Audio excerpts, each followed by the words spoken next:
Bismillahirrahmanirrahim. Assalamualaikum warahmatullahi wabarakatuh. Waalaikumsalam warahmatullahi wabarakatuh. Alhamdulillah, salatu wassalamu ala rasulillah wa ala alihi wa sahbihi wa mawalah amma ba'du. Alhamdulillahirabbil alamin, puji syukur pada Allah Subhanahu wa taala segala karunia nikmat yang telah diberikan kepada kita. Di mukadimah tadi saya sudah menyinggung bahwasanya nikmat Allah itu tak terhingga, banyak sekali, maka kita akan teringat pada ayat wa in ta'uddu ni'matallahi la tuhsuha. Kita tidak akan mampu untuk menghitung nikmat-nikmat Allah itu. Mudah-mudahan Allah berikan kita senantiasa nikmat, dan kita pun mohon kepada Allah jangan sampai nikmat-nikmat itu terlalu cepat Allah mencabutnya. Allahumma a'udzubika min zawali ni'matik. Kita masih ingin selalu mendapatkan nikmat-nikmat dari Allah Subhanahu wa taala. Salawat serta salam semoga selalu tercurahkan pada baginda Rasulullah sallallahu alaihi wasallam. Mudah-mudahan kita di komunitas ini, kita secara pribadi, komunitas, bahkan keluarga, termasuk orang-orang yang akan mendapatkan syafaat Rasulullah Shallallahu Alaihi Wasallam. Bapak Ibu sekalian, di komunitas Darul Hijrah ini, kajian kita ini adalah berkenaan dasar-dasar keislaman. Pada minggu sebelumnya, mungkin Ustaz Dedi sudah panjang lebar menjelaskan dengan topik yang berbeda. Kami mengambil dari sisi mungkin bolehlah disebut sebagai agak fikih oriented gitu, tidak apa-apa lah, izin Ustaz Dedi ya, mungkin fikih oriented sedikit tidak apa-apa. Setelah kita saya menyampaikan pada pertemuan sebelumnya itu tentang syahadah, makanya dalam rukun Islam itu syahadatu alla ilaha illallah, bersahadat, bersaksi bahwasanya tidak ada Tuhan selain Allah, wa anna Muhammadar Rasulullah, dan bahwasanya Muhammad itu adalah Rasulullah. Nah, Bapak Ibu sekalian, tema yang akan disampaikan ini bolehlah dikatakan pengantar dulu tentang sholat. Sebagai standarnya, as-sholat itu bermakna ad-doa. Sholat itu diartikan doa. Makanya kalau orang sholat sebetulnya dia otomatis berdoa. Akan tetapi dari sisi linguistik kita tidak serta-merta bisa kemudian menggunakan kata sholat langsung digunakan bahwa artinya adalah direct gitu ya, digunakan bahwa sholat itu artinya doa dalam kehidupan sehari-hari. Seperti ungkapan kita misalnya, tolong doakan saya, tetapi diganti dengan tolong sholatkan saya, maka artinya kan berbeda. Nanti aneh ini, masuk cepat sekali mau disolatkan gitu. Maksudnya apa? Bahwasanya secara linguistik, secara bahasa, sholat itu tetap bahwasanya adalah doa, tetapi dalam penggunaannya keseharian kita tidak akan lagi memaknainya sebagai doa secara bahasa. Maksudnya apa? Karena sholat itu sendiri sudah baku. Makanya kalau dalam fikih dia akan mengacu kepada aqwalun wa af'alun. Jadi perkataan, perbuatan, muftatahatun bit takbir wa muftatamatun bit taslim. Jadi ucapan, perbuatan yang diawali dengan takbir dan diakhiri dengan salam. Maka itu kalau dalam definisi fikih. Makanya sholat itulah makna sholat, diawali dengan takbir, diakhiri dengan salam. Itu sehingga nanti akan terbentuk bahwasanya sholat ya sholat sebagaimana yang kita pahami sampai saat ini. Meskipun secara bahasa dia diartikan sebagai doa. Baik, makanya kemudian apa itu sebetulnya sholat? Sebutannya kalau kita merujuk kepada hadis-hadis, as-sholatu imaduddin. Sholat itu adalah tiang agama. Adapun kalau kita nanti akan mendapati ada lafaz-lafaz misalnya man aqamaha faqad aqamaddin wa man hadamaha hadamaddin. Ternyata pada saat dilacak eh, ada yang sampai kepada mendhaifkan. Tapi lafaz as-salatu imaduddin itu adalah hadis yang benar, bukan hadis yang palsu, bukan hadis yang salah. Bahwasanya salat adalah tiang agama, benar, itu adalah hadis Rasulullah. Kalau dalam takhrijul hadis sampai kepada derajat yang hasan. Oke. Derajat hasan boleh digunakan sebagai dalil. Nah, karena pentingnya sholat, maka urutan ke dalam rukun Islam itu adalah menempati urutan kedua dalam rukun Islam itu setelah syahadat. Dan ini adalah dimulainya bentuk ketaatan kepada Allah. Maka kami menyimpulkan dari beberapa yang dibaca ini bahwa indikator orang baik itu ya harus sholat. Oke. Orang baik itu orang yang sholat. Apa alasannya? Alasannya bahwasanya sholat itu kepatuhan. Artinya perintah Allah dilaksanakan. Melaksanakan sholat, makanya sebutannya adalah wa aqamus sholat, dan mendirikan sholat. Jadi kalau kita mendapati orang sudah melaksanakan sholat, sebetulnya sudah mengantongi indikator orang baik. Ini minimal. Artinya salah satu perintah Allah sudah dilaksanakan. Oke. Tapi kebalikannya, bagaimana jika orang tidak sholat? Maka kita pun akan bertanya, perintah Allah saja ditinggalkan, apalagi perintahnya orang. Jadi perintah Allah saja masih dilanggar, apalagi perintah orang. Nah, logikanya seperti itu, sehingga indikator orang baik adalah orang sholat. Kemudian berarti kalau tidak sholat dalam Islam, berarti tidak bisa kemudian disebut sebagai orang yang baik. Nah, Bapak Ibu sekalian,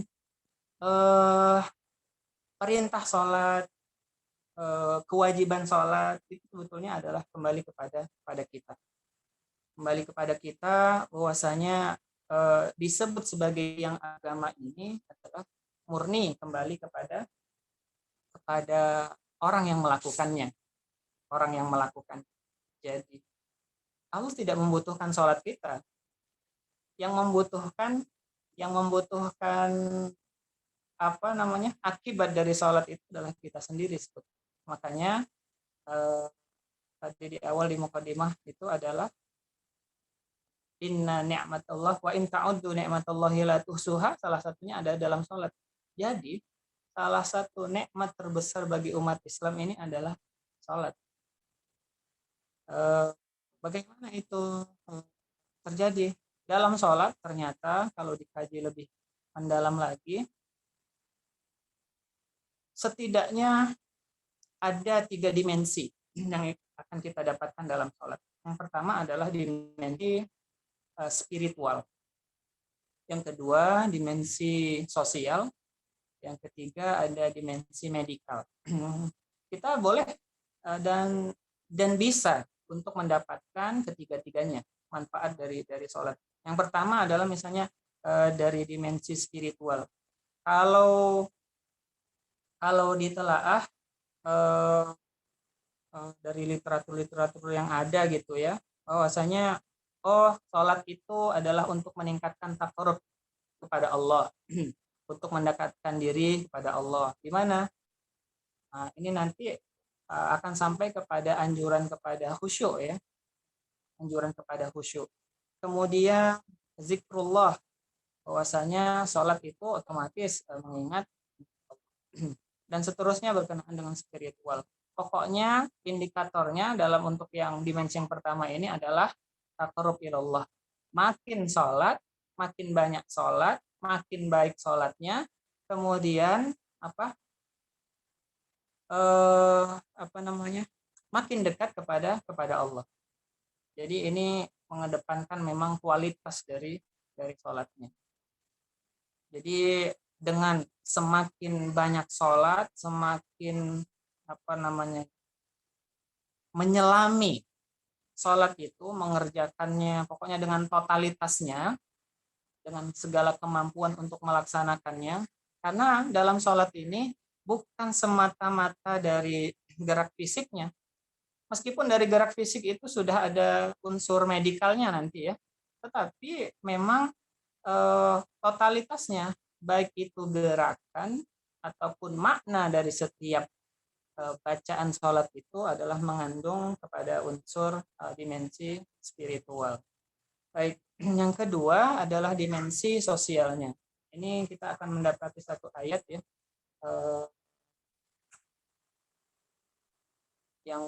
yang sering kita dengar, innas sholata tanha anil fahsya'i wal munkar. Artinya kalau orang benar sholat itu tanha anil fahsya, dia akan mencegah pelakunya itu untuk melakukan keburukan, bahkan sampai kepada kemungkaran. Artinya tentu jaminannya adalah bahwasanya orang yang melaksanakan sholat, mendirikan di sini ya, mendirikan sholat akan tercegah, akan terhindar dari perbuatan keji dan mungkar kalau dalam artian letter lebih. Nah, kemudian nanti pun akan timbul pertanyaan, bagaimana jika orang sudah melaksanakan sholat? Ini selalu menjadi contoh klasik. Orang sudah melaksanakan sholat, tapi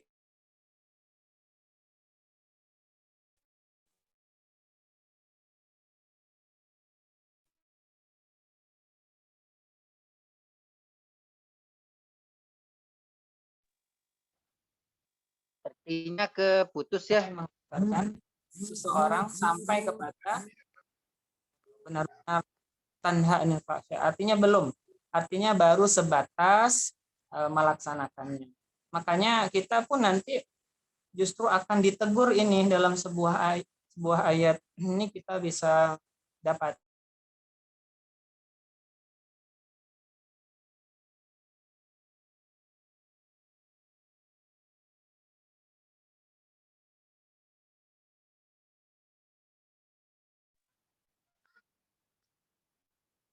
Cek. Saat itu bertanya tentang Khamar dan Maisir. Oh, di dalamnya itu ada manfaat, juga ada mudorot, tapi mudorotnya lebih besar. Sampailah kepada fase yang kedua. La taqrabus salata. La taqrabus salata. Nah, jangan dekati, jangan wa antum sukaro gitu ya. La taqrabus salata wa antum sukaro. Jangan dekati salat sedangkan kalian dalam mabuk. Ini dapat difahami saat syariat salat itu diperintahkan, ternyata kebiasaan orang minum minuman keras saat itu ya masih ada. Kasusnya adalah orang yang membaca surat Al-Kafirun yang tidak selesai-selesai, terbalik-balik, wala antum abiduna ma'abud wala ana abidu ma'abattum wala antum abiduna ma'abud, dan seterusnya, tidak selesai-selesai. Akhirnya dilaporkan kepada Nabi, maka turunlah la taqrabus sholata wa antum sukara. Jangan dekati sholat padahal kalian dalam keadaan mabuk. Ini kemudian pada saat didalami ternyata ada sebuah pesan. Oke, ada sebuah pesan. Meskipun ini bukan bagian dari tafsir, tapi secara makna ini memberikan pesan kepada kita, termasuk kepada kami dan kepada mungkin para ustadz atau para pengajar. Apa itu? Ternyata ditelaah dari sisi apa sebetulnya ciri dari mabuk itu. Makanya sampai kepada ciri fisik. Di antaranya adalah orang ngomong, berbicara tanpa tahu apa yang dia ucapkan. Ini juga mungkin nyesek juga. Jangan-jangan kita itu sampai saat ini tidak tahu apa yang kita ucapkan dalam sholat. Sehingga jangan-jangan ayat ini pun sebetulnya menyasar kepada kita, jangan sholat seperti sholatnya orang mabuk. Ya, dibaca Fatihah, akan tapi tidak tahu apa artinya Fatihah. Baca Sami Allahu liman hamidah, tidak tahu apa artinya Sami Allahu. Sehingga ini menjadi PR bagi kita, bahwasanya melaksanakan sholat itu benar-benar artinya lafzan wa maknan, lafaz dan artinya pun supaya dapat. Makanya kami teringat waktu masa kuliah di S1 dulu, ada Ustadz pesan al-khusyu'u indakum, kata beliau itu. Khusyuk bagi kalian itu jangan muluk-muluk katanya. Apa? Anta alamu madza taquluna fis shalah. Anda tahu apa yang Anda ucapkan dalam sholat. Kami waktu itu segitunya ya. Artinya kan bukankah syarat sahnya sholat, rukun sholat nggak segitu-gitu amat gitu maksudnya. Tapi kalian harus ini, kata beliau, anta alamu madza taquluna fi shalah. Anda harus tahu apa yang diucapkan dalam sholat. Sehingga kemudian berpikir ulang benar bahwasanya kita harus tahu apa yang kita ucapkan dalam sholat. Sehingga kita tidak mungkin mudah-mudahan salah, jangan sampai kita terjebak kepada apa yang dimaksud dalam ayat tadi. La taqrabu sholata wa antum sukara. Ini mungkin pesan bagi kita semua untuk kemudian untuk memperbaiki sholat kita. Jangan-jangan kitalah yang disindir sebetulnya dalam ayat itu. Sehingga kita kemudian harus memperbaiki kualitas sholat kita. Maka kita saat ini mungkin tidak berpikir lagi, sudahkah Anda sholat seperti yang ada di jalan-jalan pelang-pelang dekat-dekat masjid atau musola pinggir jalan? Sudah sholatkah Anda? Tetapi tidak, sudah benarkah sholat Anda? Sudah benarkah sholat Anda itu yang kemudian menjadi PR kita? Artinya benar-benar kualitas yang harus kita dapatkan. Baik. Nah, kembali bahwasanya perintah sholat itu bukan untuk Allah, akan tapi untuk kita. Bahkan sebetulnya dalam perintah itu sendiri, bahwasanya ini yang kita sebut tadi adalah nikmat Allah. Salah satu nikmat Allah terbesar bagi umat Islam adalah as-sholat. Jadi kita diberi kesempatan, diberi satu media untuk berdialog kepada Allah Subhanahu wa taala dengan doa.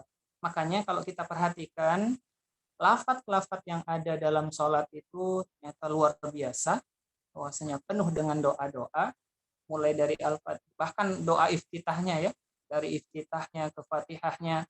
Artinya ini adalah satu kesatuan ya, kita tidak memisahkan antara yang sunnah dengan yang wajib, maka rukunnya terpenuhi, kemudian ditunjang lagi dengan yang sunnah-sunnah, termasuklah doa iftitah, maka kita akan mendapati bahwa di sana terkandung dialog. Bahkan kalau untuk di Fatihah saja itu sebetulnya terjadi dialog. Kita membaca kitab tafsir bahwa dalam tiap ayat itu seolah terjadi dialog antara orang yang membacanya dan Allah. Maka dalam sholat ini sebetulnya pada diri seseorang itu bagi yang melaksanakannya adalah sesuatu yang dikehendaki kebaikan darinya. Jadi Allah memerintahkan kita sholat sebetulnya untuk menunjukkan kepada orang yang sholat itu adalah jalan. Makanya ini sekaligus menjadi aplikasi dari syahadat ya. Misalnya asyhadu alla ilaha illallah wa anna muhammadar rasulullah itu yang benar-benar diaplikasikan di sini. Salah satunya adalah perintah sholat. Ketika orang diperintahkan untuk sholat, taat dan tunduk. Makanya kalau dalam pemaknaan salaf, pokoknya apa yang diperintahkan laksanakan tanpa kemudian berpikir kenapa. Tetapi bagi yang kalangan khalaf kemudian akan berpikir. Makanya kemudian terungkaplah rahasia-rahasia, kemudian terungkaplah kemudian hikmah-hikmah. Itu khalaf berpikir. Bahkan dalam sholat itu, kalau yang dari dimensi medikal, kita belum sampai di medikal ya. Dalam dimensi medikal ya, kenapa bersedekap itu posisinya di dada kalau dalam lafaz hadis. Atau menurut Imam Muslim di dada agak turun sedikit. Itu kan sedikit perbedaan ya. Tapi kemudian masing-masing itu berdasarkan dalil. Oke. Jadi kalau dalam Sahih Muslim itu dalam keterangannya bahwa di dada akan tetapi turun sedikit. Ada keterangan turun sedikit. Sehingga baik itu yang meletakkan di dada ataupun yang turun sedikit, maka sebetulnya sudah mengamalkan hadis, mengamalkan dalil. Nah, kita masuk ke yang ketiga dulu ya, dimensi medikal. Pertama itu spiritual, kedua adalah sosial, yang ketiga adalah dimensi medikalnya. Maka dalam sholat banyak sekali sebetulnya dari gerakan sholat saja, ini belum sampai di lafaz ya. Dari gerakan sholat saja itu membuat orang sehat. Makanya kalau kita menggabungkannya ini luar biasa. Makanya ini disebut salah satu nikmat. Di Malaysia kalau tidak salah itu sekitar 2009-2010 itu pernah dilakukan riset dari University Malaya itu tentang gerakan sholat, dan hasilnya itu dipraktekkan di rumah-rumah sakit swasta saat itu. Apa yang dipraktekkan? Yang paling dominan adalah dua gerakan ruku dan gerakan sujud, sehingga menjadi gerakan wajib untuk terapi orang-orang yang sakit pinggang. Maka sebetulnya kita sholat setiap hari, bahkan dalam hitungan sehari semalam terus ruku dan sujud, sebetulnya kita sudah terapi mandiri untuk terhindar dari sakit pinggang. Ini medikal. Belum lagi masih di sujud, pengobatan yang menggunakan gerakan sholat ya. Maka sebetulnya ini hikmah luar biasa, bahwasanya dengan izin Allah, orang yang bayi yang dalam kandungan dalam keadaan sungsang, divonis misalnya oleh dokter dalam keadaan terlilit dan sebagainya, dengan gerakan sholat yang benar, rukuk sujud yang benar, insya Allah akan kembali normal. Masalahnya adalah bagaimana sholat yang baik itu dikembalikan kepada standarnya. Apa itu? Shollu kama ra'aitumuni usolli. Apa pesan Rasulullah? Sholatlah kalian sebagaimana kalian melihatku sholat. Makanya para hadirin komunitas Darul Hijrah ini dalam kajian ini kembali bahwa sholat adalah salah satu nikmat terbesar bagi umat Islam. Makanya nikmat ini perlu kemudian bahkan wajib bagi kita untuk terus mengambilnya. Nikmat dari Allah artinya dikasih.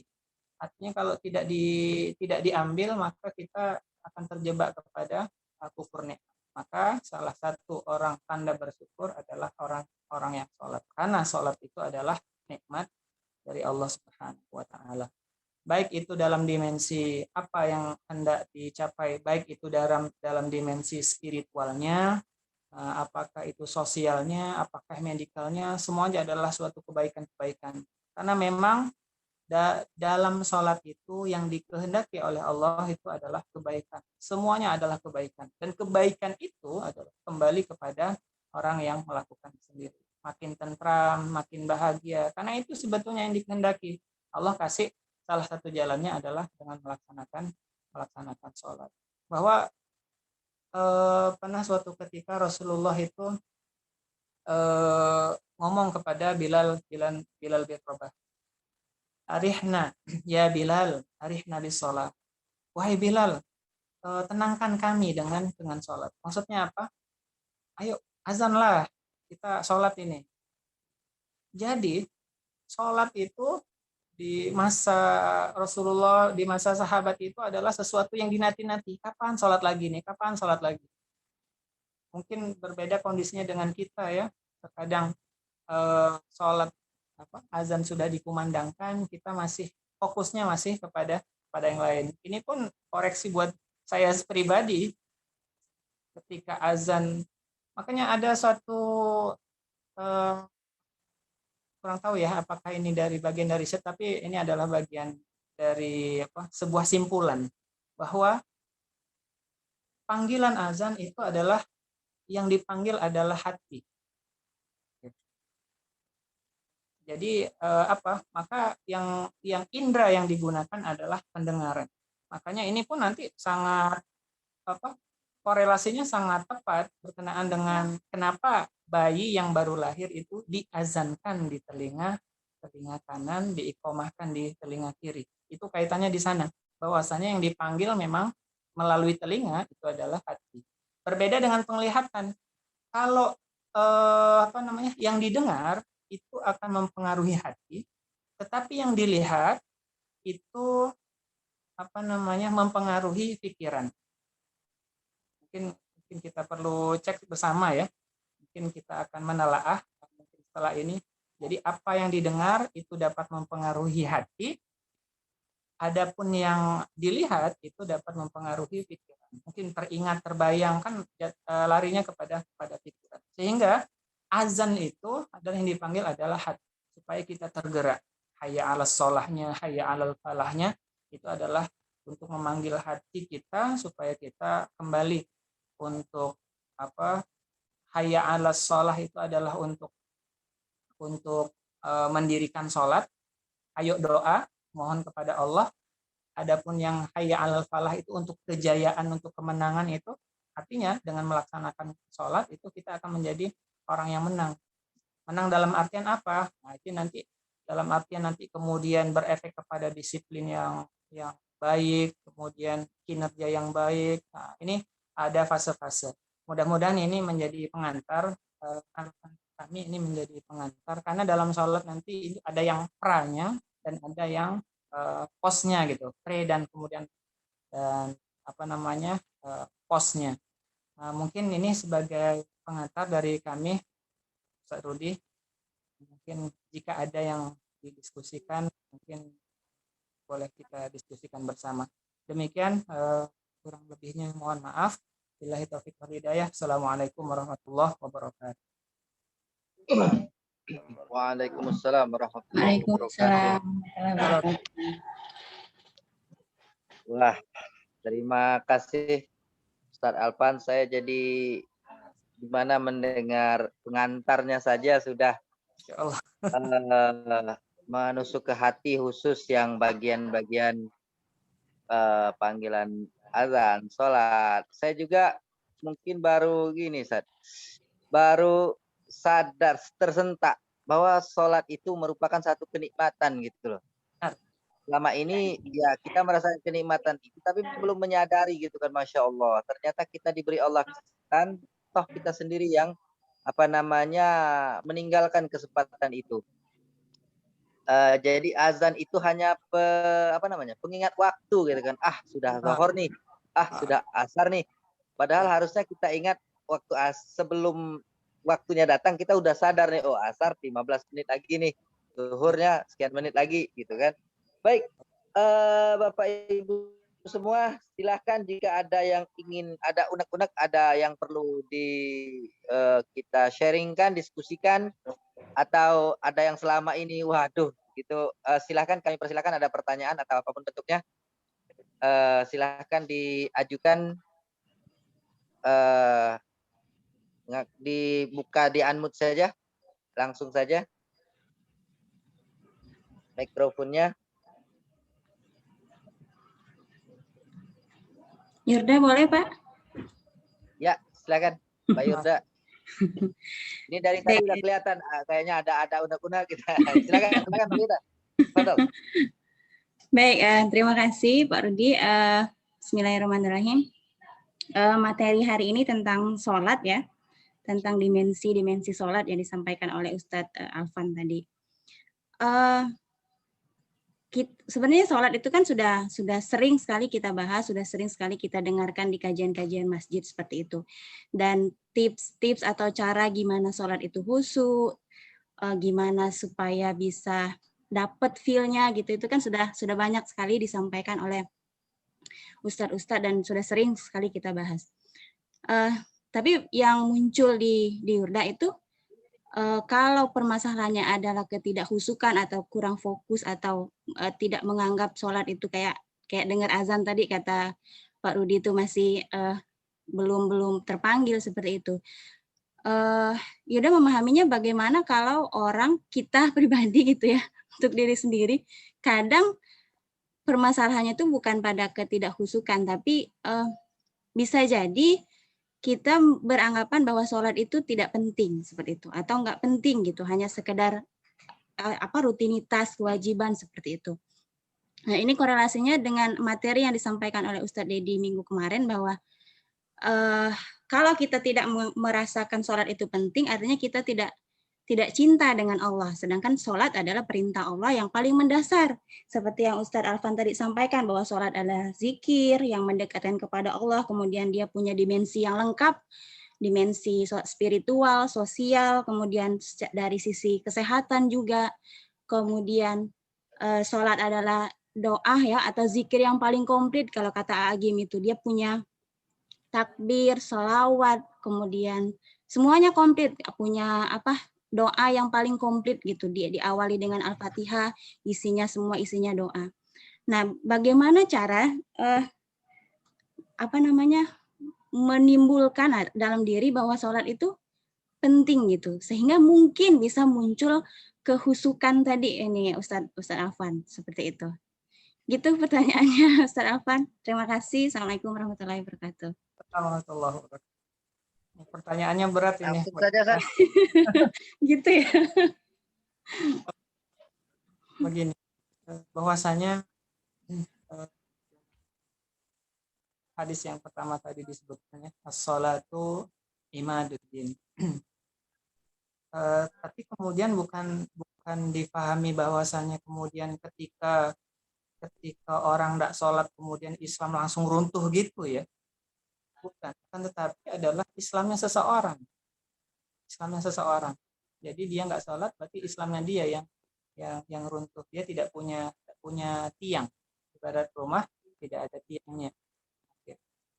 Sehingga dia fungsi bangunannya itu ya tidak semestinya gitu. Mestinya bangunan itu bisa ditempati, bisa menaungi, bisa menjadi tempat berteduh, akan tetapi justru tidak berfungsi karena rubuh.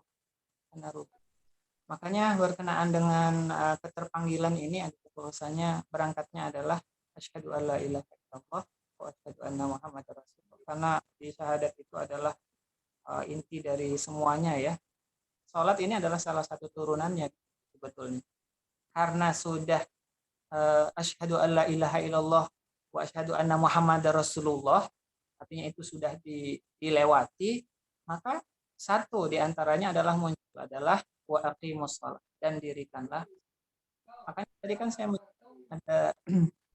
ada dua dalam menilainya. Pertama itu adalah penilainya salaf. Salaf bukan bermakna kelompok ya, bukan, tetapi orang-orang terdahulu.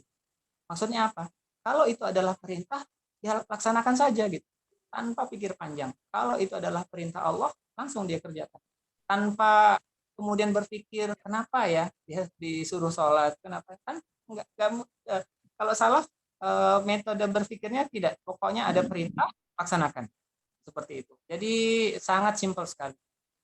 Adapun yang kemudian yang kedua adalah cara berpikirnya khalaf, orang-orang yang belakangan itu kemudian berpikir kemudian apa nih sebetulnya, kenapa ya diperintahkan sholat, untuk apa nih diperintahkan sholat.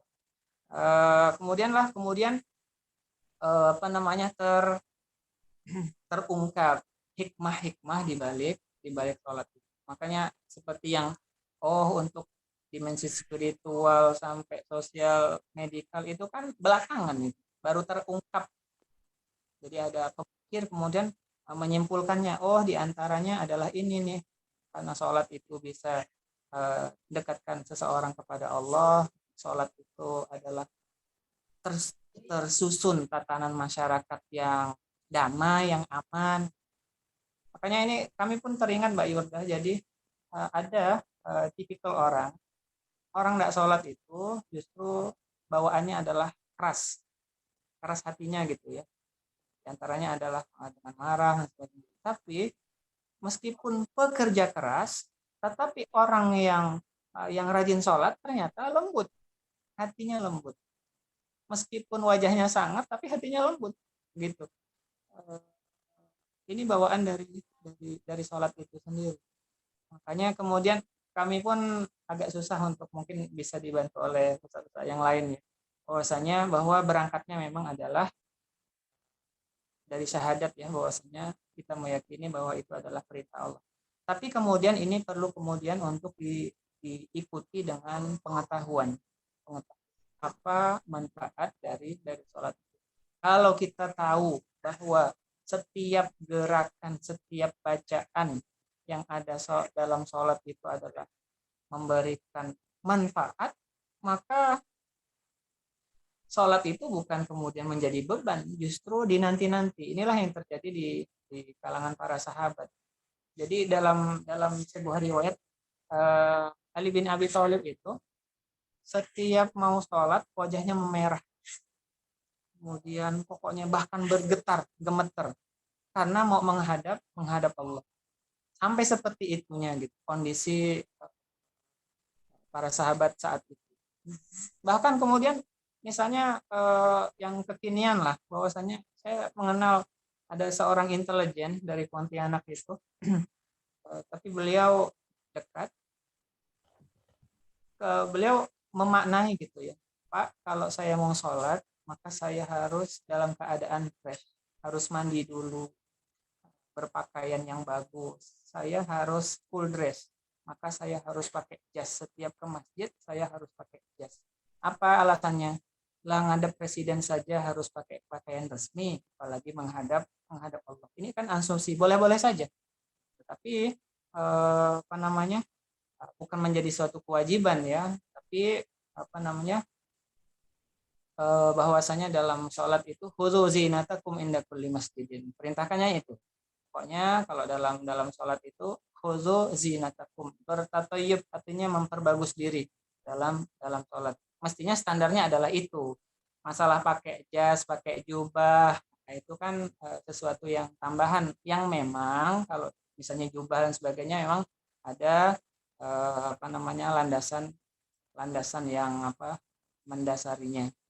Makanya kalau dalam apa jawaban sementara saya bahwasanya berangkatnya adalah bahwa berangkat dari keyakinan, meyakini bahwa itu adalah perintah dari Allah Subhanahu wa taala. Kita boleh pakai pola yang mana? Apakah polanya salaf, kerjakan saja apa yang diperintahkan oleh Allah, atau pakai polanya khalaf, sehingga tujuannya adalah bukan kemudian apa namanya untuk sesuatu yang negatif, apa sih disuruh-suruh sholat, bukan ya, akan tetapi untuk mengungkap apa sebetulnya yang ada di balik dalam perintah sholat.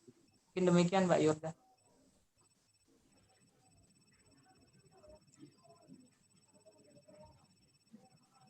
Mana Pak Rudinya? Baik, sebenarnya masih ada lebih kurang 5 menit lagi. Izin Pak Rudi. Ya. Oke. Silakan Mbak Pipin. Ya, terima kasih Pak Rudi. Bismillahirrahmanirrahim. Assalamualaikum warahmatullahi wabarakatuh. Ustaz Alfan. Warahmatullahi wabarakatuh. Syukran Ustaz ilmunya, Masya Allah. Seperti yang sudah disampaikan tadi Ustaz ya, sebenarnya sudah sering dengar nih tentang sholat Ustaz ya. Bahkan banyak Ustaz yang membahas tentang sholat. Nah, yang mau saya tanyakan, ada nggak ya Ustaz ya hubungannya antara sholat dengan, ini pertanyaan pribadi mungkin Ustaz ya, karena saya ini termasuk orang yang moody Ustaz. Mut-mutan, nah kalau istilahnya itu mut-mutan, kalau moodnya lagi baik, dia baik gitu. Nanti kalau misalnya lagi ada moodnya kurang baik gitu, kadang pengaruh gitu Ustaz. Nah, untuk di sholat ini nanti kalau dari habis dengar kajian Ustaz Alfan nih biasanya bagus nih nanti sholatnya. Bisa menikmati, bisa dapat feel-nya itu kan Ustaz sholat. Nah, cuma nanti ada saatnya hilang tuh Ustaz. Ditambah lagi setelah lalai sekali itu nanti nambah lagi dengan yang lain, ada kesalahan yang lain lagi. Nah, ujung-ujungnya nanti sholatnya lalai lagi. Padahal kan tadi sudah dijelaskan sama Ustaz Alfan, sholat itu kan mencegah dari perbuatan keji dan mungkar ya Ustadz ya. Nah, apakah bisa terbalik justru perbuatan keji dan mungkarnya gitu yang menjadi menghambat kita untuk bisa menikmati sholat itu sendiri seperti itu Ustadz?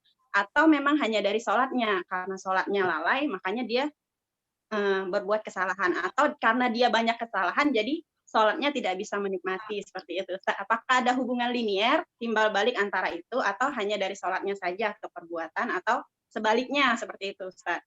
Kemudian untuk yang tadi, yang mut-mutan tadi Ustadz, tipsnya mungkin Ustadz ya supaya bisa istiqomah tuh. Jadi kalau misalnya habis dengar kajian biasanya bisa nih rajin maksudnya dalam artian bisa tuh dapat kita bisa menikmati sholat itu. Kemudian sebenarnya kita sudah tahu tuh arti bacanya sudah tahu, cuma mungkin itu tadi Ustadz ya, kalau lalai dengan sholat kan sekali meninggalkan sholat kan itu sudah terhitung kafir ya, kafir kecil ya Ustadz ya kalau nggak salah ya, sekali meninggalkan sholat. Nah kemudian ada lagi yang namanya kalau sudah tahu tapi masih dilaksanakan artinya kan kefasik ya Ustadz ya. Nah itu tadi Ustadz, mungkin itu tadi tipsnya gimana, kemudian ada nggak hubungan yang tadi Ustadz? Itu, terima kasih Ustadz. Assalamualaikum. Terima kasih. Waalaikumsalam warahmatullahi wabarakatuh. Waalaikumsalam warahmatullahi. Silahkan Ustaz. Ustaz Rudi ya. Saya untuk Bismillahirrahmanirrahim. Sholat itu tahapannya itu kan untuk menuju sholat itu kan ada berapa tahapan ya, artinya ada syarat, diantaranya adalah suci. Oke. Dalam bab suci ini, jadi misalnya untuk mendapatkan sholat, apalagi misalnya pada yang khusyuk gitu ya. Nah, ini kalau kembali sudah pada bab khusyuk, namanya khusyuk dalam definisinya adalah hadirul qalbi. Artinya memang bukan sekedar berucap, tetapi memang antara ucapan dan perbuatannya adalah selaras. Nah, kalau ditanya apakah kemudian ada korelasinya, sangat ada korelasinya. Makanya contoh, misalnya untuk di tahapan, biasanya ini mungkin bisa kita perhatikan juga, artinya memperhatikan diri sendiri ya. Kalau misalnya wudhu kita, dalam wudhu saja, artinya ini kan pranya ya, dalam pra, sebelum melaksanakan sholat. Dalam wudhu kita itu memang sudah menghayati, artinya betul-betul kita berniat, artinya bukan hanya sepintas lalu saja mengerjakan wudhu, meskipun sudah ada namanya nawaitul wudu'anya ya, artinya ada niat yang diucapkan itu, tetapi kemudian diiringi dengan permohonan kepada Allah bahwasanya dalam setiap gerakan wudhu itu memang akan berdampak wudhu ya, singkatnya seperti ini, wudhu yang baik akan mempengaruhi sholat, wudhu yang baik akan mempengaruhi sholat. Maka pesan Rasul untuk wudhu ini asbigul wudhu, jadi sempurnakan wudhu itu, karena dari wudhu yang benar akan dapat mempengaruhi sholat yang benar. Sehingga ini dapat disimpulkan faktor eksternal dari sholat itu sangat mempengaruhi. Dari wudhu saja kita diperintahkan untuk baik-baik, bagus-bagus, pokoknya diperbagus wudhunya itu, disempurnakan betul. Apalagi dari perkara yang lain. Di wudhu maksudnya apa? Oh ada membasuh wajah yang kurang sempurna. Anggota wajah itu dari mana, sebagainya. Itu kan sebetulnya makanya saya sebut dengan fikih oriented, kan ada batasan-batasannya, sehingga itulah yang kemudian sempurna. Membasuh tangan, mana batasannya, sehingga benar-benar bahwasanya anggota wudhu itu adalah bersih sesuai dengan tuntutan. Itu artinya kita untuk hadasil asghar, untuk hadas yang kecil, apalagi kemudian untuk yang besar. Maka Mbak Vivin jawabannya bahwasanya itu adalah korelasinya sangat. Makanya semakin orang banyak kesalahan akan semakin berpengaruh kepada sholat. Bisa jadi akan semakin jauh. Nah, adapun misalnya bagaimana tips supaya kita selalu semangat untuk sholat. Itu yang saya sampaikan bahwasanya disertai dengan pengetahuan kita terhadap manfaat dari sholat itu. Kalaulah para salafus soleh terdahulu itu sangat menanti-nanti datangnya sholat, setidaknya kita mungkin ready lah ya. Artinya jangan sampai terlewat nih. Itu kan minimal. Jangan sampai tidak sholat. Itu minimal. Kemudian naik lagi, mulai nih ada level-levelnya. Mulai tahu artinya. Mulai. Terkadang ini kalau dalam pelajaran mantik itu antara connect antara lafaz dan artinya. Apa namanya itu? Al-ilmu wal ma'lum lah gitu ya. Al-ilmu wal ma'lum. Jadi connect antara apa yang dibaca dan artinya, sehingga bukan seperti menerjemahkan tapi langsung. Sehingga inilah yang kemudian kalau kita mendapati ya, subhanallah, mungkin mudah-mudahan kita pun bisa menikmati lazzatus shalah.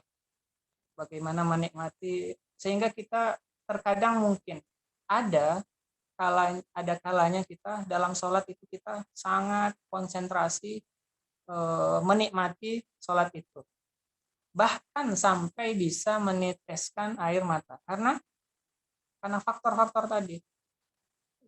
Jadi ada faktor eksternalnya yang kemudian akan terbawa.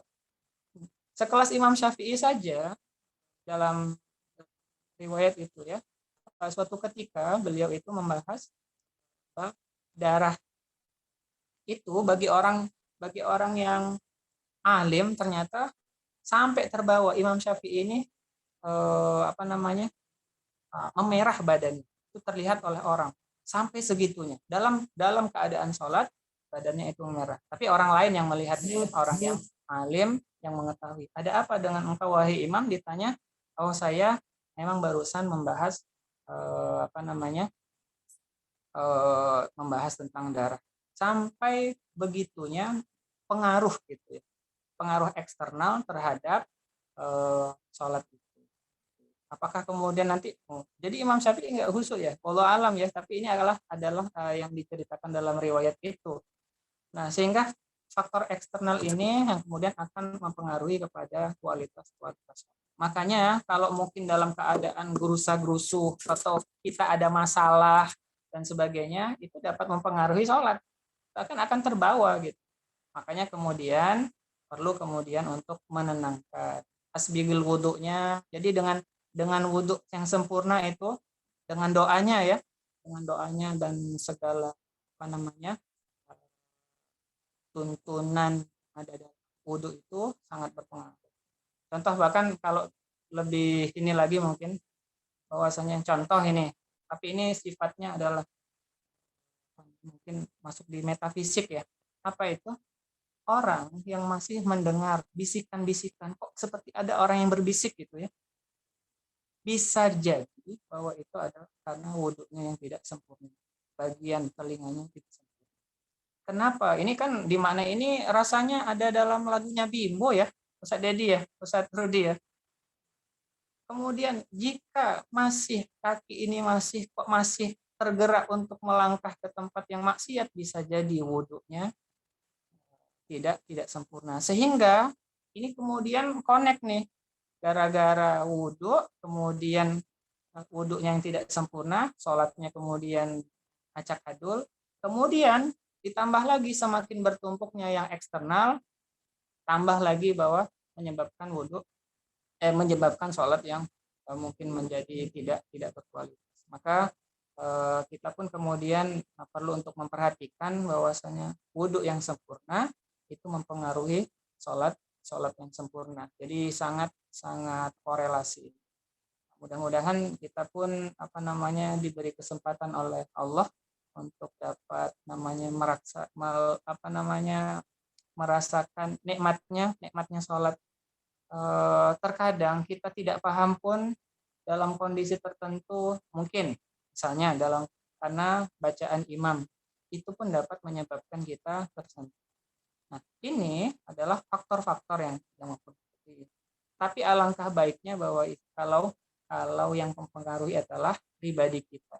Artinya kita bisa menikmati sholat itu, tapi buahnya adalah bahwasanya as-sholatu imaduddin itu kita akan mendapatkan buahnya ya, bukan.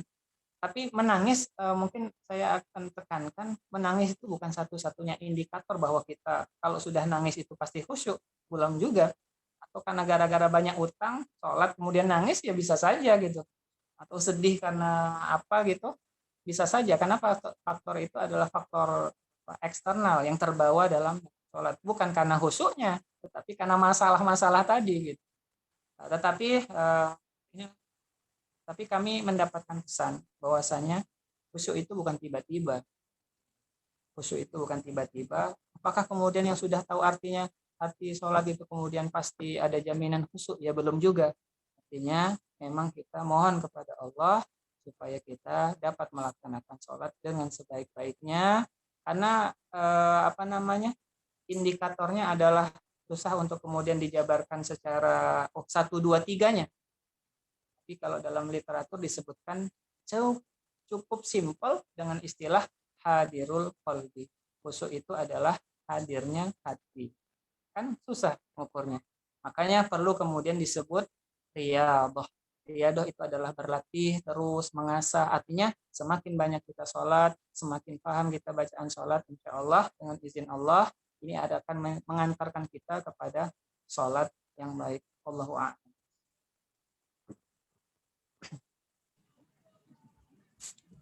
Baik, mungkin cukup ya. Alhamdulillah. Karena memang minggu-minggu ini minggunya Isra ya, jadi bahasan sholat ini akan pas momennya.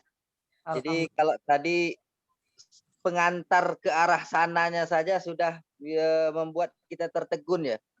Saya pribadi juga melihat, saya yakin juga teman-teman yang lain juga ada gimana ya, ada rasa teng gitu ya. Kalau Mbak Pipin tadi ada selesai tahajud gitu kan. Jadi setiap malam ada pengajian dia tahajud karena dia sudah diingatkan gitu kan. Tapi malam besoknya lupa. Nah itu artinya harus pengajian terus ini Ustaz. Mudah-mudahan sebentar ya Ustaz ya. Amin ya Allah.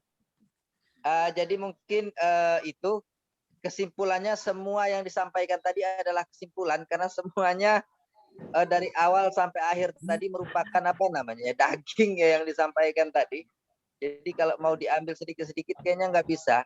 Secara keseluruhan tadi sudah menjadi seluruhnya adalah intisari dari yang dibahas. Semoga ke depan di kajian-kajian mendatang juga kita akan masuk dari pengantar ini masuk secara sedikit-sedikit ke isi atau ke inti dari keislaman.